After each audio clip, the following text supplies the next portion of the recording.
You're listening to Shun Henry's Becoming, a podcast that focuses on the emotional journey of an entrepreneur from the thought of their business to the execution and beyond.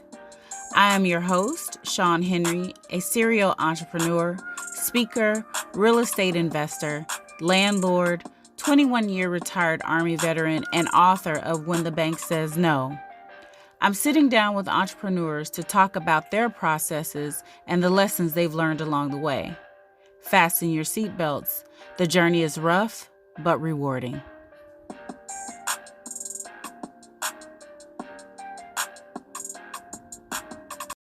Thank you for joining me on today's episode of Shun Henry's Becoming. I am your host, Shun Henry. An entrepreneur is defined as a person who organizes and operates a business or businesses, taking on greater than normal financial risk in order to do so. A solopreneur is defined as a person who sets up and runs a business on their own. Well, today, I am both. As an entrepreneur, I'm very experienced in wearing multiple hats. In this episode of Shun Henry's Becoming, I, Shun Henry, will be the interviewer and the interviewee. This is going to be interesting. Let's get into it.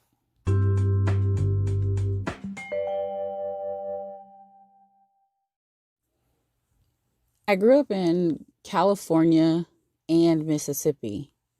My mom moved me to California when I was 2 years old after being born in Mississippi. And to this day, I've always described that as the best thing that she could have ever done for me. In California, I got to see people doing great things. It didn't matter the color of their skin. It didn't matter male or female. All I knew is if they can do it, I can definitely do it. I have 2 younger siblings. I'm the oldest. My sister and I are 11 years apart, and my brother and I are 17 years apart. I like to say my mom had a very creative womb, since all 3 of her children are entrepreneurs in some form or fashion. Funny story, my brother grew up saying yes ma'am to me, mainly because we were 17 years apart. So he always looked at me as an elder, I guess. But it is what it is. I didn't grow up in an entrepreneurial household. My mom was a very, very hard worker. I remember being in elementary school, and she was the manager at a Wendy's.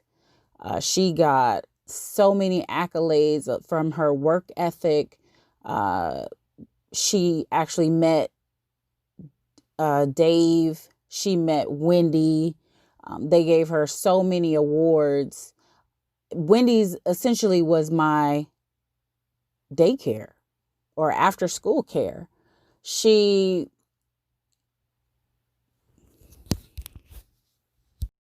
I would go to Wendy's after I got out of school, and I felt like a little princess. My mom would be coming from the back of the store to the front of the store, working the register, working whatever issues that the employees had, to serving the customers. I mean, she was all over the place. And I would always hear her say, give her whatever she wants. So I truly was spoiled. I felt like I was Wendy, because I just literally had whatever I want. And we all know that Wendy's to this day has the best chocolate milkshakes. So that was okay for me as a daycare center. My hobbies or interests, I would say as a kid, kind of did lead me into entrepreneurship. However, I didn't know what it was. I remember being 8 years old, loving the game of Monopoly. Absolutely loving the game of Monopoly. I would trick my little girlfriend into playing Monopoly. She would come over, and I had a bunch of board games. I was the only child until I was about 11. So, I had to kind of entertain myself. But she would come over, and I would say, let's play a game of Monopoly real quick, real quick. And she wouldn't want to, of course, but I would kind of persuade her to do so. And we all know there's no such thing as a real quick game of Monopoly. So I guess at a young age, I was kind of persuasive, to say the least. I didn't know that I wanted to be an entrepreneur until I joined the Army. I've always been headstrong. I've always kind of bounced to my own beat, done whatever I wanted to do, was a little rebellious, maybe a lot even. Never really was in trouble in school or anything like that. I just didn't like being told what to do. So joining the Army definitely was a surprise for my family. But it was one day in the Army's motor pool that I realized being told what to do or allowing someone else to dictate my time on a daily basis was not something I could get used to. I joined the Army at 17 years old, right after high school. I left to basic training at 2 weeks after high school ended. And just to give you an idea of how out of touch I was with the whole process, I literally went to basic training in a summer dress, full length summer dress to my ankles, but in 4-inch platform wedge heels. So of course everybody was like, where is she going? And for some odd reason, I thought, the first day was orientation. I mean, there was no way we were going to be doing any type of physical training on the first day. Like, that was my thought process. But quickly, I realized I was so wrong and so naive when we are going up a very steep hill and I'm carrying my duffel bag that had everything that was on the packing list. And I gladly realized that I packed my tennis shoes last, which means they were on top of the bag. I took my tennis shoes out and I'm literally doing push-ups in a gravel ground in a summer dress. In the Army, we always joked about the hurry up and wait. We had to run everywhere just to sit there and wait forever. And one of the things that really resonated with me, that let me know that this wasn't for me, was when I had to depend on my supervisor to schedule my dental appointments or allow me to have time off, or just, any of the things that actually a job does require you to do, to spend the time there and do your actual job, minus the scheduling your appointments. But that didn't sit well with me. I had a problem with if something on me was hurting and I had to depend on someone else to schedule that appointment for me, was a problem. I mean, at 18, I knew I was grown. So why was I having to depend on another adult to do something for me? So at that moment, in the middle of the motor pool, I realized this was not going to be for me. Once my 4-year contract was up, I was going to say bye-bye to the armed forces. As an entrepreneur, I've had several business ventures. I was the Avon lady at 13 years old, going around my apartment selling Avon. As an adult, I did Primerica. I've done Mary Kay. I've done 5 Links. So I've done a lot of multi-level marketing companies, just trying to find my way without having to clock in or actually be in a traditional 9 to 5, mainly because I was a single mom. I divorced my son's father at when my son was 3 years old. So it was important for me to be home with my son, and only working for yourself really allowed you to do that. In trying to figure out my way, I had a clothing store, SA Boutique, in Atlanta, and that was really rewarding. It was always a dream of mine. After I divorced, I had to figure out who Shun was. I was always Will's wife or Racian's mom, and when I divorced, I was like, okay, who are you? Who is Shun? What is it that you like? I've always felt like I didn't really have a talent. I've always surrounded myself with wonderful people who knew exactly what it was that they wanted to do, whether they were actors or actresses or singers or seamstress or athletes or artists or chefs. And I had no idea what it was that I wanted to do. I grew up watching The Cosby Show, and I've always loved Claire Huxtable and wanted to be an attorney. So I have a gift of gab and don't really meet a stranger. You know, when I was 5 years old, my mom was like, somebody's going to snatch your little ass up, because I was always talking to people, always. And still to this day, I have no problem with talking with people. I truly, truly love people, and I've always wanted to do something that would be impactful. So had my clothing store in 2009, 2010. I actually opened it up, a brick and mortar, actually starting at the flea market. So the Marietta Flea Market was my first brick and mortar.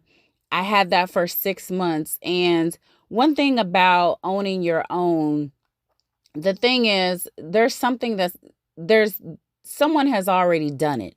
So you don't have to worry about the market being saturated. The thing is, you are what makes it unique. You are the one who brings the uniqueness to the situation. So here I was in the flea market. My clothes were geared to curvy women. I've always had curves and always had a hard time finding clothes that would fit me the way that I wanted them to fit.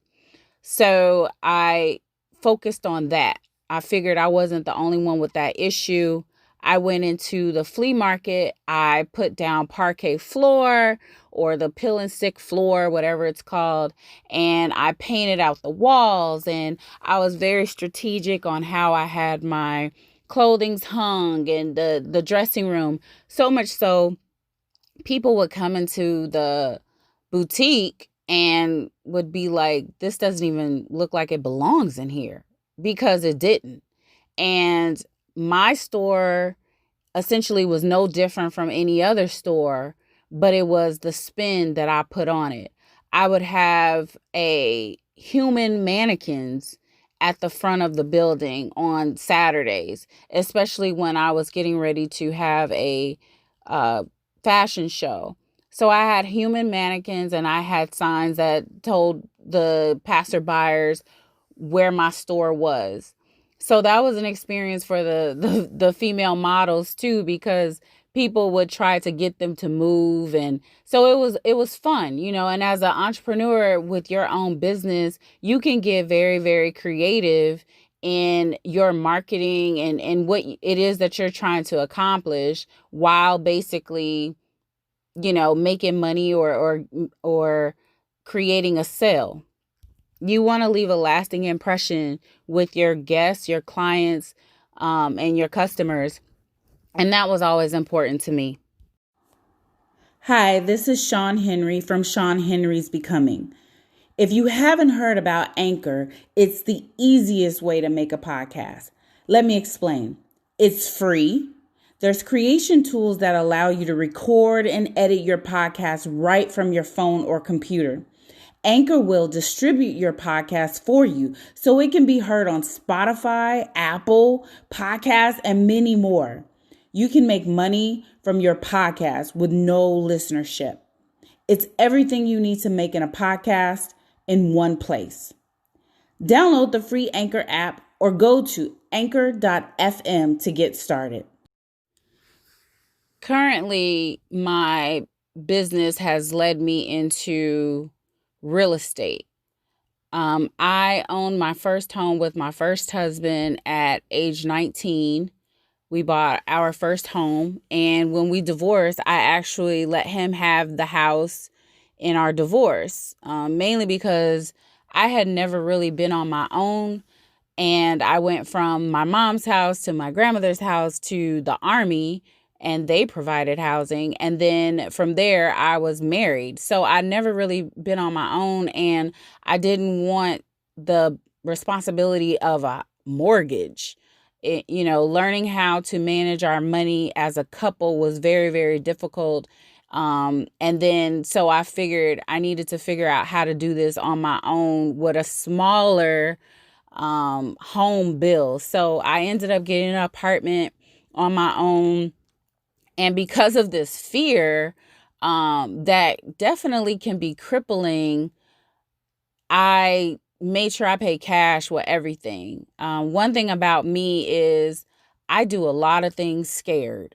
And my fear of not accomplishing something is greater than my fear of the unknown.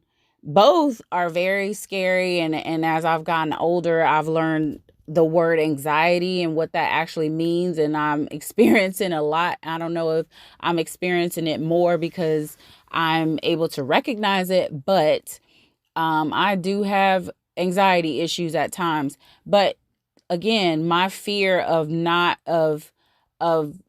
being able to accomplish something that I've envisioned or I see myself doing is way greater than the unknown. So at 24, I moved into my apartment. I had an air mattress and my son. And the first paycheck, I bought a bed for myself, and my son and I slept in that bed. The second check, I bought maybe a dresser, I believe, and then I bought his bed set, and then I bought a sofa, and then I bought a dining room set and TV. I didn't have internet. I mean, this was 2004. No, I'm sorry. I didn't have cable. This was 2004. I don't watch a lot of TV even to this day, but I definitely made sure I had internet. My ex-husband and I had an arrangement that each one of us would have our son every other day. So when I had my son, I would play DVDs. Like we had a bunch of DVDs. So he was only 3 years old. I wasn't a big advocate of him watching a lot of TV anyway. So it worked out for me. My whole thing was I didn't want a lot of bills. I have never liked paying or spending all my money on bills. So it was very important to me to not accumulate all of these bills and to keep my costs down. So as I move forward, I bought my second house. I moved to Atlanta in 2005. I bought my second house in 2007 after renting for a couple of years. So I found a really nice house that was actually, it was too small for me and my son, mainly because I have a lot of stuff. But it was a 3-bedroom, 2-bath house with an outdoor garage, and I lived there for 11 years. And I had a lot of growth in that house. My house at one point was almost foreclosed on because I ended up quitting my job without a backup job because I felt like I was paying someone to raise my son. And one thing about me and actually my son's father too, we really enjoy being parents. Like we really, well, to this kid, we really enjoy this kid. And it hurt me to feel like I was paying someone else to raise him. So within that time, I had different jobs. I was a manager at a shoe store. I managed Ross. I was in the National Guard actually from 2002 until my retirement of this year, 2020. So, my son just really meant a lot to me, and it was very important that I spent as much time with him as possible. And so the different times in between jobs, I did have my clothing store online, and I would do things with that. I would do go to marketing events, or events where I could sell my clothes. I went to for Sisters Only, which was in North Carolina, the first time I ever had been into Charlotte. So doing different things to try to get my name out there for my store, because that was important to me. When I divorced at 24, I set a goal that by 30, I would have my clothing store. And I met that goal early. I met that goal about 7 months early. So I was super excited. And my son was enjoying the fact that his mom was home when he came home from school. So much so, I used to threaten him with a babysitter as punishment. And that would really get him, back on track, because he did not want a babysitter. He really enjoyed coming home to mom. And that was very important to me. So with that being said, I've always enjoyed real estate. I've always figured that real estate would be a big part of my life at some point. I just never really knew how to get there. There wasn't very many people that I knew who owned multiple properties. When my mother moved back from California to Mississippi, in 96, she bought her home. My grandmother was the only person that all my life has owned her own home. But when people talked about their homes, it was almost like it was a burden, because they were struggling to pay their mortgage, and it was just always a task. But it was something that was very important because they wanted it to stay in the family. They always talked about family homes. One of my aunts, my grandmother's daughter, also was the only other homeowner that I knew. Everybody else rented.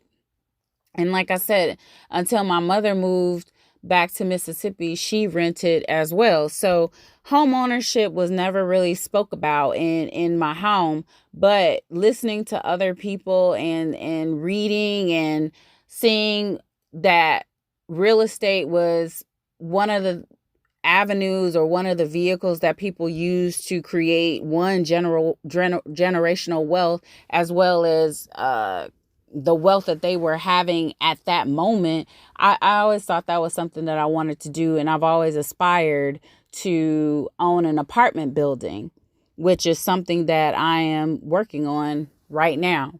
So my current business is I'm a real estate investor. I have 2 rental properties. The home that I lived in for 11 years, when I moved out of it, I rented it to a beautiful family, and I bought another home that had a basement.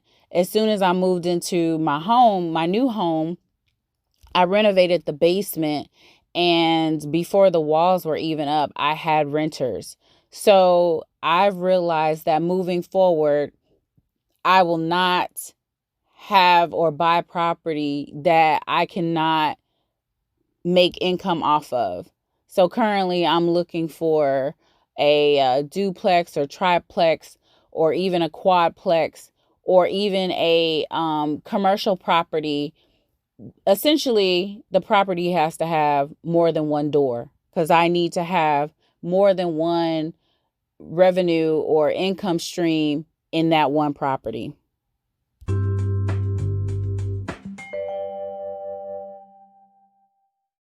With my current company, Swink LLC, we focus on real estate investment, Airbnb hosting, as well as consulting.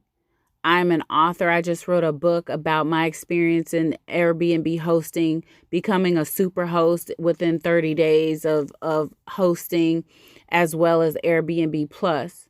So that's what we're currently focused on. This business has been incorporated since January 2018. So at the time of this recording, we've been in business for 2 years. I am a solopreneur, hence the reason I am interviewing myself. I haven't hired a team. However, I can tell you that I have not done anything alone. I have had other entrepreneurs that I've leaned on, whether it's been think talk sessions that I like to call them, where I can call them and have conversations and talk with them to figure out what it is that I'm doing, or, just to make sure I'm still sane, because you truly have to be insane to want to be an entrepreneur. You go through so many emotions within a short period of time that you have to find some form of balance within that. Currently, I am a part-time entrepreneur. I still have my 9 to 5. At the time of this recording, I am less than 30 days from retiring from my full-time position as the Georgia Army National Guard's State Food Program Manager. I am a DoD employee, Department of Defense employee, doing the same job, running the state's food program. So in that position, I manage everything food. I write the policy for the soldiers. I do the inspections in the kitchens. I make sure that the kitchens have all the equipment that they need, whether it needs to be new equipment or repaired equipment, or exchanged. Anything dealing with the equipment, I take care of. I order all the food, so I have very close relationships with the food vendors. I write the policy that the soldiers have to adhere to, and I go down to each of our units and ensure that they are operating the way that they need to be operating within their kitchens. So overall, I manage 56 kitchens and over 200 and something 92 GOFs, which is the classification for the food service soldier in the Army. My opinion on job shaming. I'm not for it. I am a big advocate of people being comfortable in whatever they're doing and however they're making their money. Everybody isn't made to be an entrepreneur. Like I said earlier, you have to be insane to be an entrepreneur. You have the security at a traditional 9 to 5. You're going to get a check. You go to work. You're going to clock in. At the end of the week or at the end of 2 weeks, you are going to get a check. You may not like that number, or you may like that number. So there are people who are making minimum wage, and there are people who are making upwards of 6 figures at their jobs, and they are happy. My thing is, find purpose in whatever it is that you're doing and make it work for you, whatever it is, and be passionate about what it is that you're doing. If that is working in 9 to 5, which, by the way, as an entrepreneur, I need people to work for me. So I would be crazy to shame someone who has a traditional job, because I need that person to work for my company, and help me live my vision, or pursue my goals and pursue my dreams, and help that push that mission forward. So when I see a lot of people, definitely on Instagram and just social media, I'm on Instagram a lot, but I see people on social media shaming people that have a traditional 9 to 5. I think that's really ridiculous, because again, as an entrepreneur, you need those people to work for you.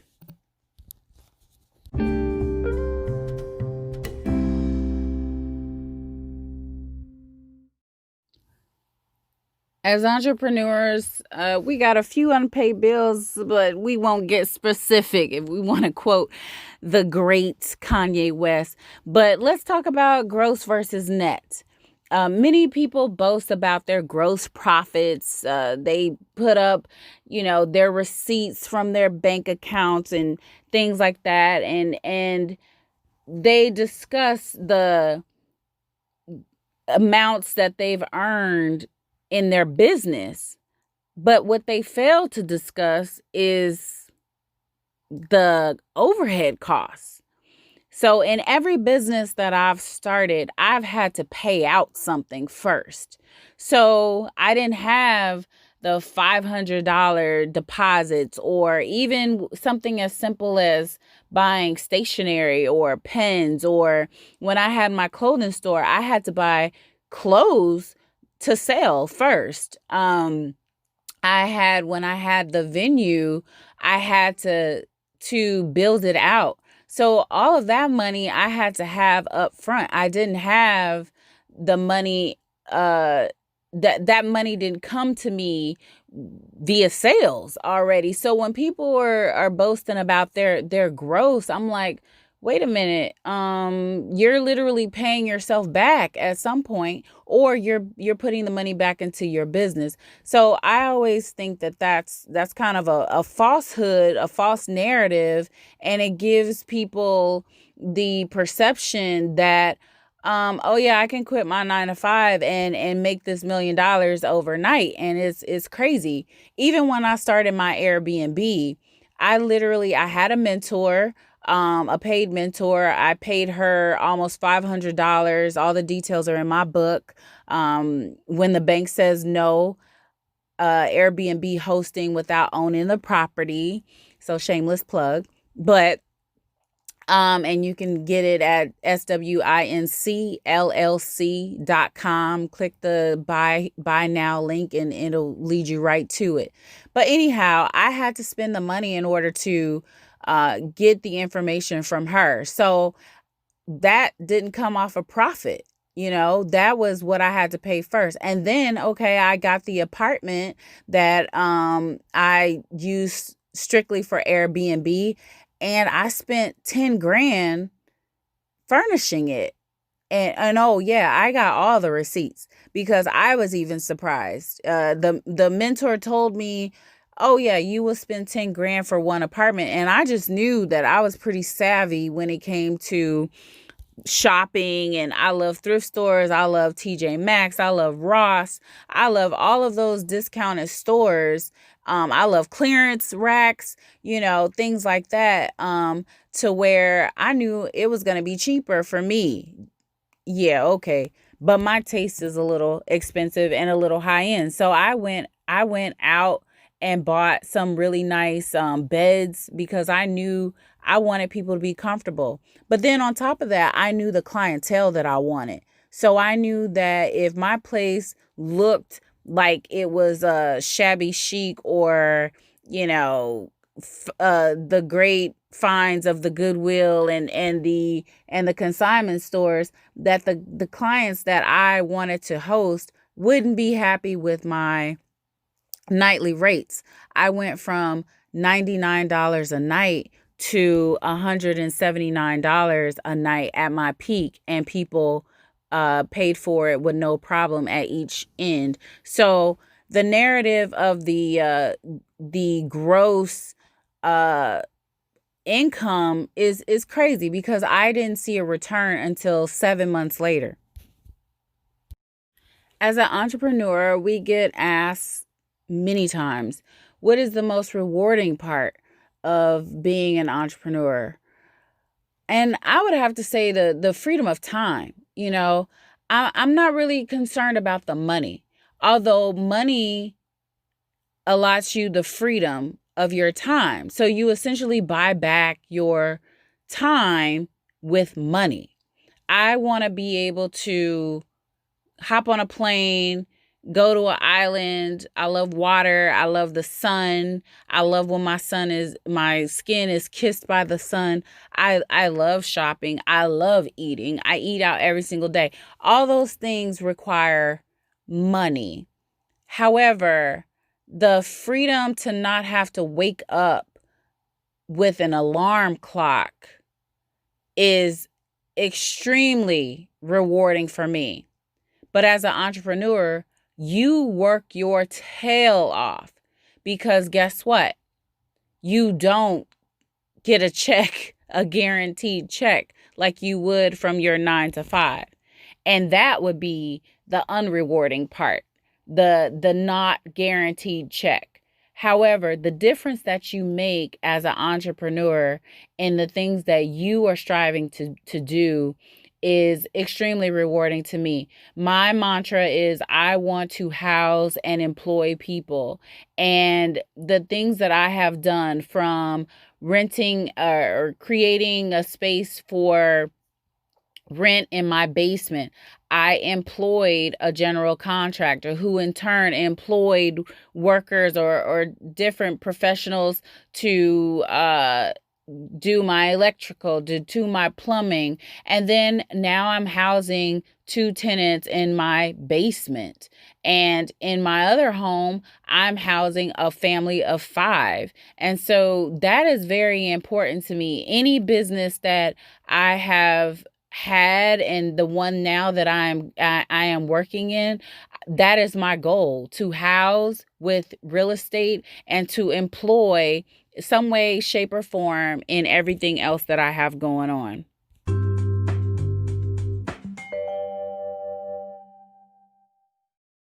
As an entrepreneur, you have moments in time where you feel like you are running on empty and the tasks are becoming mundane and you're doing the same thing over and over again and you need fresh ideas.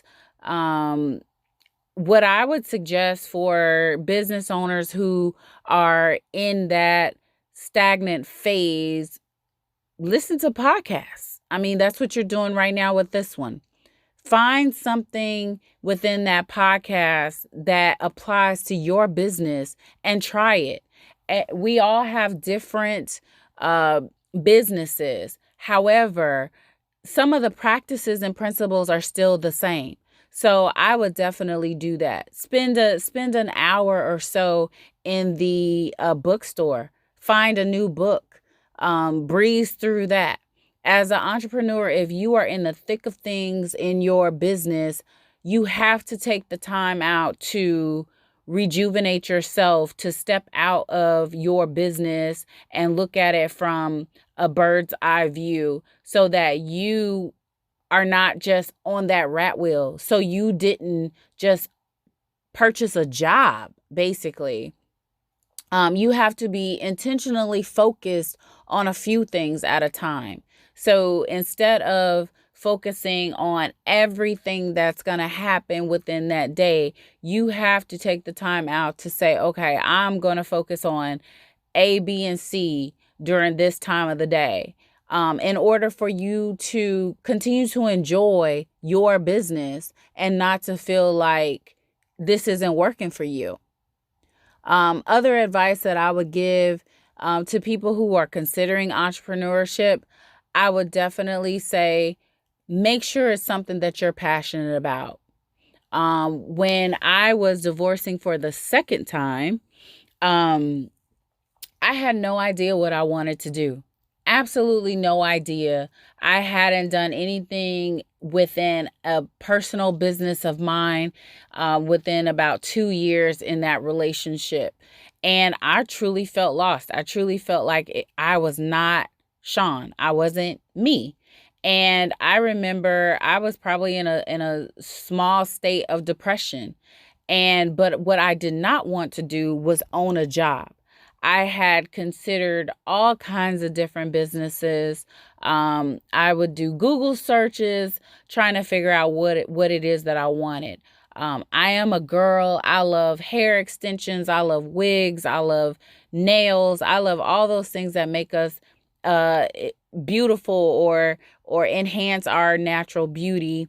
And I remember I wanted to sell hair. I mean, that was so big. Guys were even selling hair. And I'm like, they're not even users of it. So I was like, you know what? Let me do that. However, anything that I do, I'm extremely passionate about it, and I put my everything in it. I love blonde hair. And so I knew that if I was going to buy any kind of weave or any kind of extensions or wigs or anything like that, that I would need to color the hair or bleach the hair, whatever I needed to do in order to make sure that this hair met the specifications or even the likes of me, and I hate doing hair. So I was like, this is not something that I would be into. And I feel like if you are doing something just for money, you will burn out a lot faster than you were doing it just because of your passion. When I had my clothing store, I would work my 9 to 5. It was actually 7 to 3. I would come home. I would make dinner for my son, run to my store at 4 o'clock, relieve my cousin who was working for me at the time. And then I would stay at my store till about 7. I would leave my store, come home, spend 30 minutes with my son, let him prepare for bath and bed. By 7:30, 8 o'clock, he was in the bed. By 8:15, I'm out the door going to some sort of networking event so that I can market my clothing store. And I would get home maybe 12, 1, 2 o'clock in the morning, go to sleep, get up at 6:30 just to do it all over again. And let me tell you, the latter part of my day working for myself was amazing. Amazing. I wasn't tired. I was excited. I was pumped. Had I had owned another job, there was no way I would have been able to function like that. As an entrepreneur, the impact that I hope to achieve is I want to be a little piece of goodness in the world. I want to, again, be able to house and to employ people. I want them to know that if they work for me, they will be treated fairly. If they live in a place that I own, that it will always be clean. It will always be habitable and safe for them and their family. The work that I'm doing today is something that I pray that my son is proud of, and that I am a role model for him, someone in our own home that he can touch and he can ask questions, and that can inspire him to live out his dreams fearlessly. I always joke that when he has children and his children has children, I want my picture on the mantle, and I want them to be saying Grandma Shun or Great Grandma Shun made this possible for us. My goal is to not have my son start from the bottom. There's no need. There's no sense of our generations at this point in 2020 to be starting from the bottom. There's so much knowledge. Each generation should be pushing the next generation along, and we should be training our children and our children's friends, how to build. We shouldn't continue to leave a non-fruitful legacy and constantly in a state of woe is me. At some point, you have to be tired of being sick and tired, and you actually have to take action. And so that's definitely what my goal is, and something that I do every single day. And I let my son know that the things that I'm doing is so that he can live the life of his dreams, and he doesn't have to start over or start from the bottom, and that he has a pivot, or he has a alley oop to per se for his children as well. Our last question of our interview with Shun Henry on Shun Henry's Becoming: are entrepreneurs born or made? I would definitely have to say entrepreneurs are born. There is a grave sense of passion, of determination, of persistence, of a can do, will do attitude with entrepreneurs that will not die until whatever it is in them is accomplished. Whatever it is that they see themselves doing is accomplished. A lot of times entrepreneurs set out on one journey, and within that journey, they pivot to somewhere else. However, they're not avoiding or detouring from the previous vision. It's just that their vision got bigger. This is something that I don't feel can be made. This is something that's in you, that's burning in you, that cannot be contained. And you will never, ever, ever feel the satisfaction until you have conquered whatever that vision is.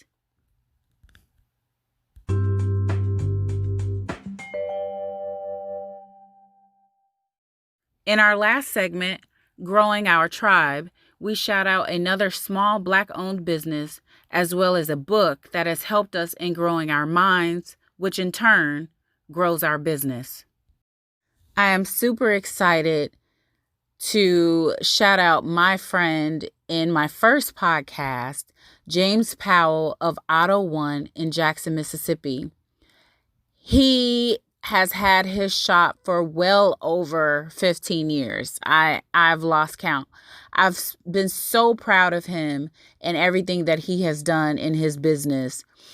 I always describe his shop as if a Jiffy Lube and a Best Buy merged.